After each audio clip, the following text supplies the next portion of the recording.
নমস্কাৰ, কুমৰিক চুডো আজি থালি লৈ আহিছোঁ। এয়া মই ল'লোঁ আম এটা আৰু লগত আছে বামি মাছ। এয়া লাষ্ট কেঁচা আম আছিলে। এয়া মই এইখিনি আমখিনি ধুনীয়াকৈ এতিয়া কাটিম। এয়া মাছখিনি ভাজি মেলি নিমখ হালধি দি থৈ দিছিলোঁ। এইফালে লগত লৈছোঁ কেঁচা জলকীয়া, আদা নহৰু আৰু পিঁয়াজ এটা লৈছোঁ। মই আমখিনি কাটি এয়া মিক্সিত খুন্দিব লৈছোঁ। এইফালে লগত দিলোঁ পদিনা, এইফালে কেঁচা জলকীয়া, নহৰু, আদা এইখিনি মই একেলগে পিচিম।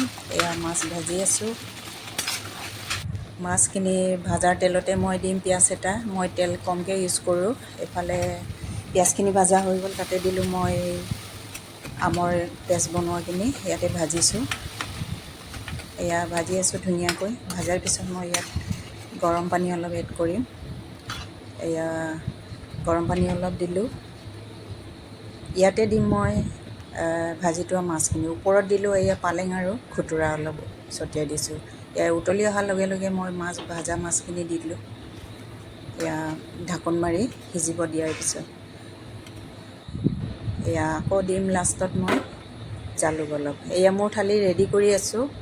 এইফালে বামি মাছৰ লগত আমৰ জুতি আৰু কাৱৈ মাছ ভাজা। এয়া আপোনালোকৰ